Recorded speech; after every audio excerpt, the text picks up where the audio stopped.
What's up, KMKanDrum family? This is another Lessons for the Groove Drummer, and I'm going to be talking today about cymbals. Hopefully this one is going to be somewhat quick. I know I tend to ramble, and my videos are probably longer than they should be, so I'm going to try to keep it right to the point, and let's get into what cymbals I use and why, and all the different cymbals that are out there, and why I choose to use these cymbals over other cymbals and whatnot, and the whole topic of cymbals. So let's just dive right in.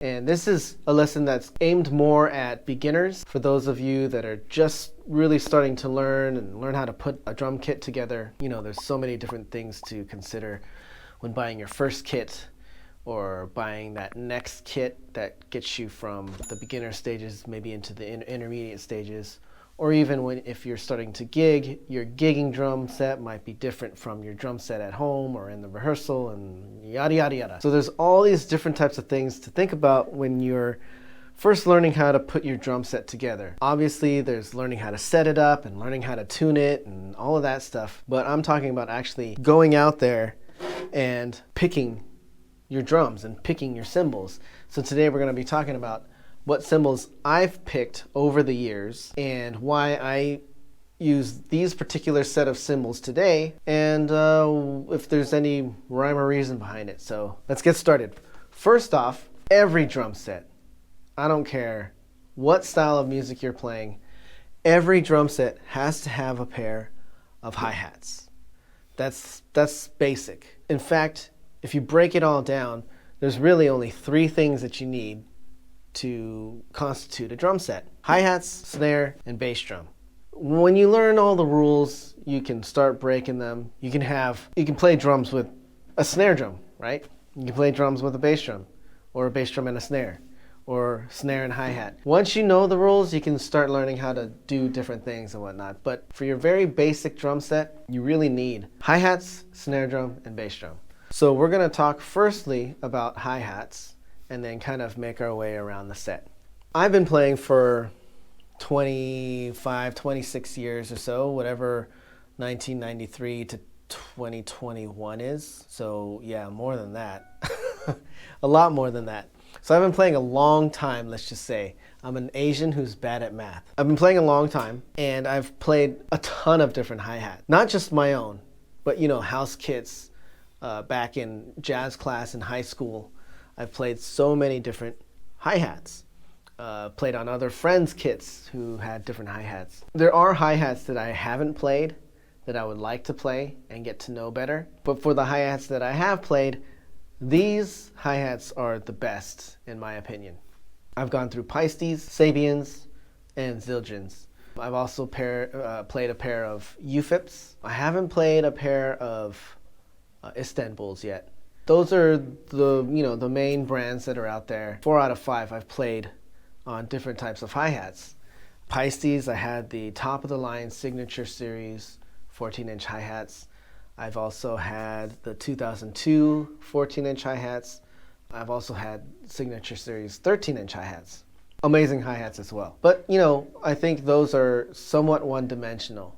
They're not as versatile all around. Paisti, I don't think, are as versatile as Zildjian or even Cymbal. I've played some HH Cymbal hi-hats. I used to have 13-inch pair of AAX hi-hats. Those were great. They're kind of like a bargain Zildjian, I guess, but they sound to me almost as good, just as good even maybe. And then for Zildjian, I've played the 13-inch quick beats. I have over here a pair of 13-inch Master Sound. And these are the 14-inch KZ hi-hats. So there's a K top and a Z bottom. And I first played a pair of these 13-inch back in jazz class in, I want to say, 93. And that sound has stuck with me ever since. The reason why I never really pulled the trigger on buying some of these was the first 15 years of my playing. You know, my uncle, who some of you may not know, was a pro, and he would get cymbals from Paisti. And whenever he would get new cymbals, he would just kind of hand me down his old ones. So I would basically have cymbals for free, super lucky.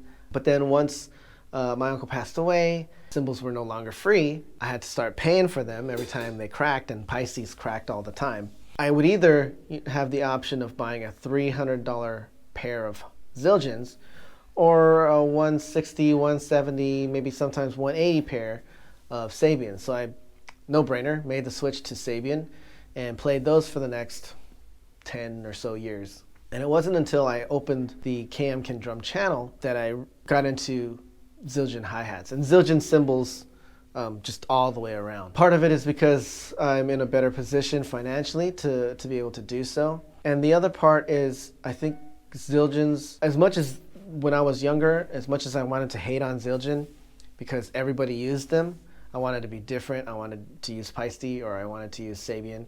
Now it's kind of come full circle where there's a reason why so many people use Zildjian, because they're reliable. They're, for the value that you get, I would say that they're, I don't ever want to say cymbals are affordable. Cymbals are never affordable. But for what you get out of the cymbal, I think it's worth the money that they're asking for. Especially if you can get good deals like on used cymbals on eBay and whatnot. That's, I think, the best way to go. I got these off of eBay. In fact, I got both of my Zildjian hi-hats off of eBay for a lot less than I would have gotten them brand new. So that's probably the best way to go. eBay is a great place to find cymbals. I haven't really checked any of the other places like Facebook Marketplace or whatever, but eBay has always worked for me. Anytime I need something and I don't want to buy it brand new, I want to buy it for some sort of discount, I always go to eBay, and usually I'll be able to find what I'm looking for. In fact, I think the only thing on this set right here, only two things that I've bought brand new are, you can't see it now because it's stacked underneath, but I have a 16-inch China down here, and I'll list everything. I've listed everything on my website. I'll list it on the description page and whatnot. But the China here and this flash splash right here, those are the only two things that I've bought absolutely brand new. Everything else was off of eBay. Some of them might have been new off eBay, but most of them have been secondhand used cymbals. That's a great place to look if you haven't already. But yeah, the hi-hats, these are the best ones in my opinion. My cousin uses those hybrid ones, that the A Custom plus K. Those actually sound really good as well. And I wouldn't mind somewhere down the line maybe getting a pair of those. But for now, these, pretty much every application that I've used them for, they sound amazing. And I get compliments all the time on my hi-hat sound on my videos. So these are a great set of hi-hats. It's something that I think you can probably get them on eBay for $350, something like that. If you're a beginner or intermediate drummer and you're looking for quality over quantity and you learn how to play your hi-hats just right, I think this is a no-brainer. You buy a pair of these, they'll last you 10, 15 years if you play them correctly. And yeah, you'll never need another pair of hi-hats ever again. You know, obviously I'm not trying to say don't experiment or don't try to find a set of hi-hats that have a particular sound if that's what you want. If you want something versatile, these are a great versatile hi-hat. So that's the hi-hats. They have a great closed sound, both tightly closed with the chick and partially closed with a little bit more of a swoosh. They sound great open. They sound great when you open the hi-hat and close them. I don't know all the terms, sorry. They sound great on the bell when you're writing on the bell. And even when you do some of the trick hits where you hit the bottom, sound amazing with that Z bottom. So yeah, these probably my favorite cymbal of all the cymbals that I have on my kit so far. Next, we'll go to my splashes. I don't think I've ever owned a set where I didn't use any splashes. They're my favorite accent cymbal by far. And I think I picked that up from guys like Stuart Copeland, Manu Katché, those types of studio guys that just really, Vinny Caliuta, really love to accent on splashes. That to me, it adds so much depth to any drum line or drum rhythm or whatnot, drum beat. And my go-to sizes are 6 and 8. I don't particularly like the bigger splashes because then you're running into crash territory, and I like to have some sort of separation between all of my cymbals so that you can tell what's what. I think a 6-inch, this is the 6-inch A custom splash. This has a very, very particular sound. Once you hear it, you know it, and if you hear it again, you can say right away 6-inch splash. And usually you could say 6-inch Zildjian splash, because the 6-inch Zildjian splash has its own sound. So this is a very distinguishable cymbal that I love to use once in a while.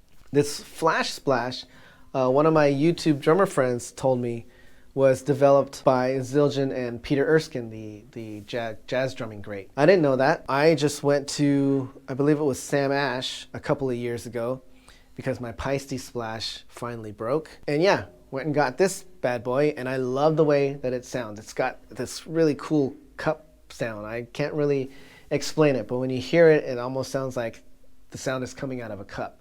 And I love that kind of effect, and I really like the way that this splash sounds on its own, double hit, or hit in combination with the 6-inch splash. If you've seen most of my videos, usually have a little 1-2 on the splashes. If you happen to hit on one of my videos and don't see me splashing, that's a rare occurrence, and you should go buy a lottery ticket.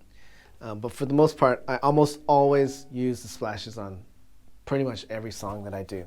Now we're going to my crashes. And this and my ride are probably my least favorite cymbals, but that's not saying much. You know, I love my setup right now as it is. This is the A Custom Fast Crash 16-inch. If I had my druthers and if I could do it over again, I would probably go with the 18-inch instead of the 16-inch, just because this one just seems a little too high-pitched. I might as well get into the two crashes in tandem. If I have a smaller crash and a bigger crash, I always set up my small crash as my primary crash right in front of me, where I can hit with both hands. And I set my bigger crash up to my right. And usually, it all depends on tone actually. Tone is more important than size. If you have two of the same size cymbals, say you have two 18-inch cymbals, but one of them is higher pitched than the other, I will put my higher pitched cymbal here in front of me and my lower pitched cymbal to my right. And it goes along with writing. You ride with your right hand. Whenever I'm writing a cymbal, when I need that extra dynamic range, I'll write on this cymbal here on the right instead of writing on this cymbal in front of me. Opens my arms up to doing more just like how I would be playing on the ride. So I always have my lower crash here. Now, let's say I have a 16 and an 18, but my 16 was actually lower pitched than my 18. Like, let's say if I had a K custom dark crash, right? And then this is a bright, brilliant cymbal. I would flip them. I would actually have the smaller one here. As long as it's lower pitched, I would keep it on the right. So higher pitched cymbal I keep on the left, lower pitched cymbal I keep on the right. Doesn't matter what size it is. I always try to find two cymbals that have very different pitches. I don't want two cymbals that are exactly the same or even similar, because from a musicality perspective, when you're going and you're playing fills and you're hitting one crash every time, or even if it's the same crash but they have the same tone, it sounds like one crash, it gets very monotonous. You need that tone, that call and answer, that left and right, the yin and yang, whatever you want to call it. You need that difference and that separation between crashes so that it's almost like, okay, here's part A, and then here's part B, and back to part A, and back to part B. And then maybe we do part B a couple of times, and but go back to part A. So you're changing it up. You're not always sounding the same like you only have one cymbal on the set. So that's my reason for having two different crashes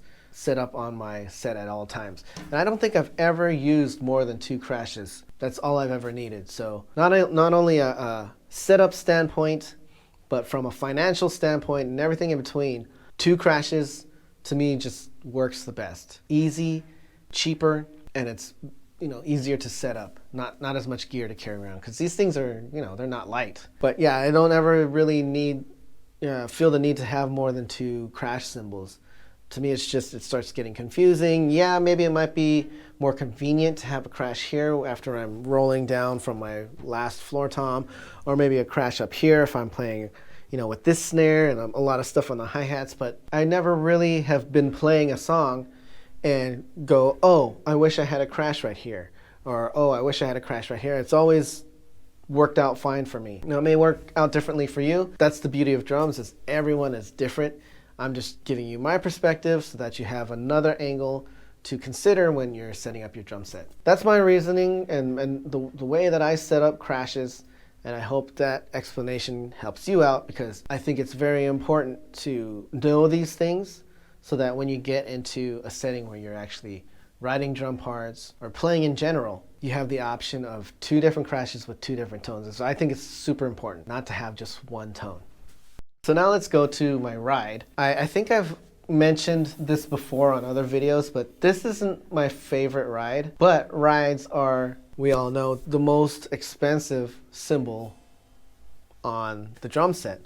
You know, between the hi-hat and the ride, they're comparable in price, right? Usually a good pair of hi-hats are $350. A good ride is $350 as well, right around that range. I remember when I was using Paiste, I had the 20-inch full ride, Paiste Signature, for the longest time, and I never wanted anything else.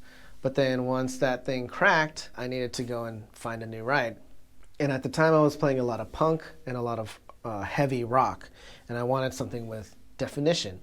So I went and bought this 20-inch Ping ride, and that was 10, 15 years ago. And I really never, I mean, this thing is as solid as a rock. Say whatever you want about it sound-wise. Durability-wise, this thing has standed the test of time. Does it sound great? It sounds okay. Especially if you're a touring drummer, a gigging drummer, and you're carrying your stuff all over the place, from place to place, from city to city and whatnot, you need something that's not going to break on you. This is a great ride to do that, because it's been with me all over the place, from LA to New York and now Philly. It's a decent all-around ride. The only way I can explain it is to watch some of my covers and listen to the ride. It's not a great sounding ride, but it also doesn't sound cheap or bad. It sounds good.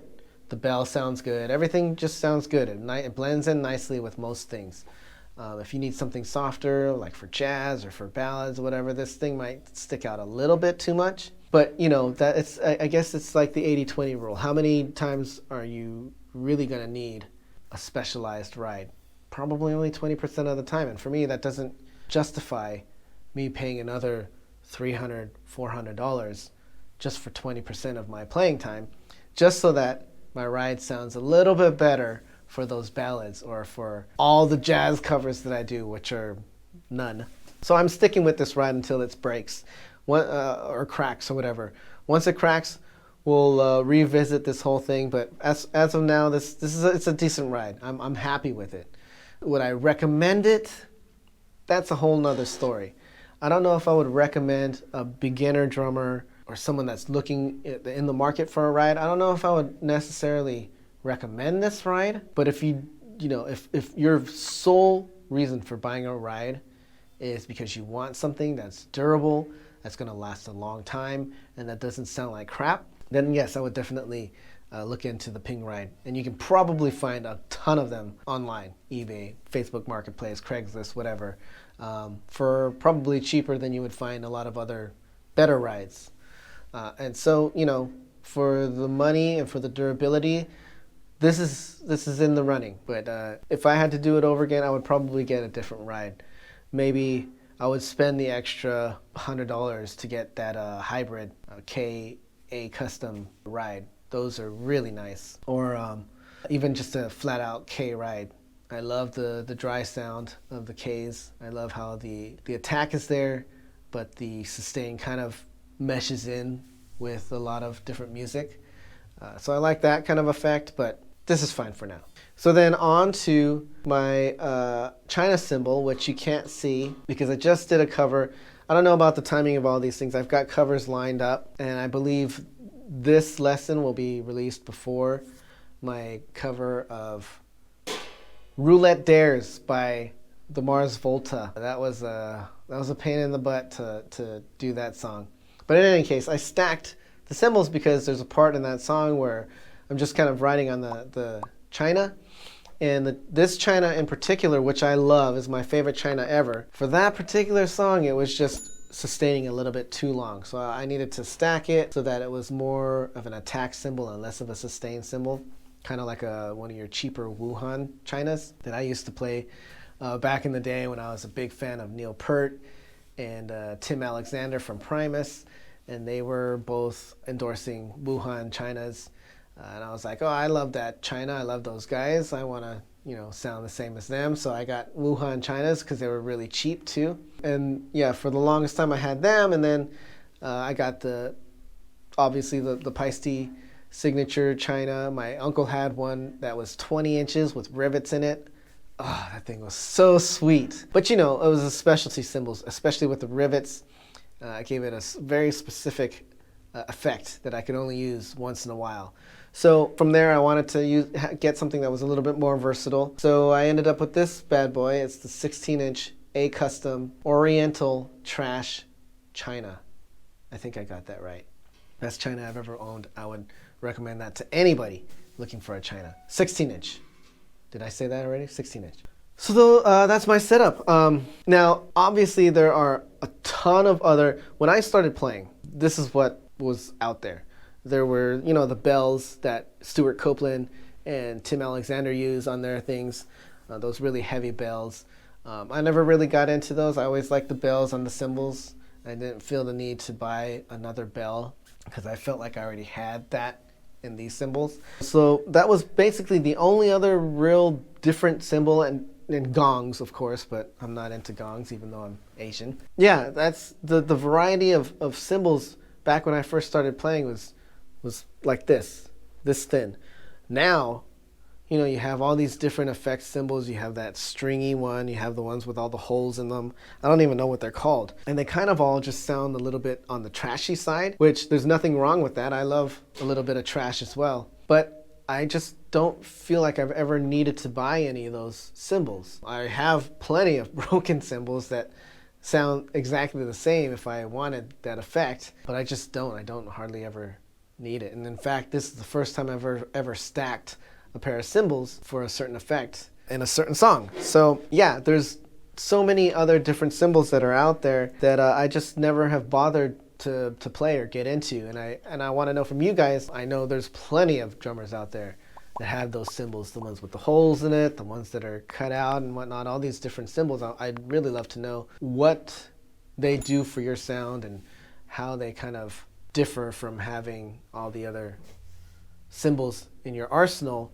and whether or not I should even look into it. For almost 30 years, I've been playing on these traditional types of cymbals. I never really felt the need for anything else. That's my setup. Again, I think it went a lot longer than I expected. I'm trying out a new camera angle up here, so let me know if you guys like that. Usually it's a bird's eye right above me. I decided to mount it to the wall right here so that you can get kind of like a closer, more personal view of what's going on. Let me know if you like that. Let me know what you think about the cymbals and how I came about using them and why I am sticking with Zildjian. The best example that I can give is when you go to an actual brick and mortar store. Guitar Center, Sam Ash, Sweetwater, your local music store. I would say a good 50% of the cymbals are Zildjian, right? And then you probably have 25% Sabian, and then maybe 10% Paiste, and then, or not, maybe like, what did I say? 50% Zildjian, 25% Sabian, 15% Paiste, and then 10% other brands.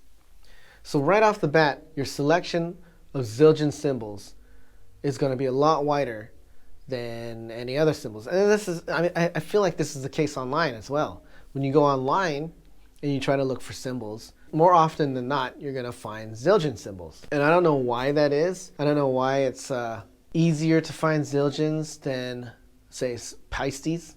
But for me, it's almost like, I don't know if you guys are gun owners. I'm a gun owner. There's this age-old debate in the gun world about what caliber to use. Some people use 45, some people use 9mm, some people use 22s, some people use a bunch of different types, 357, 38. For me, since I'm not like, I wouldn't call myself an enthusiast. Basically, I only have a gun to protect my home. I want what's the most readily available and the most durable for a good price. I don't want to go dirt cheap, but I don't want to go super expensive either. So for me, that's why I choose to use 9mm, because it is just everywhere, right? Everyone who's a gun owner most likely has a 9mm. Every gun shop has, up until recently with all the ammo stuff, carries 9mm ammunition. It's the easiest to find. It's the easiest to keep around. And it's the same thing with Zildjians. If my Zildjian cymbal breaks, most likely I'm going to find something to replace it. It's a lot harder to do that with the other cymbals. So that's the reason why I use Zildjian. It's just because they've kind of just stood the test of time. They've been around for over 100 years, and they've found this formula that actually just works. Obviously, I wish I was endorsed by them, but I'm not. So you can trust that this is just a drummer telling you his experience. I'm not being paid by them, even though I wish I was. I'm not getting any free cymbals from them, even though I wish I was. But yeah, that's just what I've gathered from playing for over 30 years, is that if there was an unlimited supply of Paiste and an unlimited supply of money coming from my end, maybe I might use Paiste instead.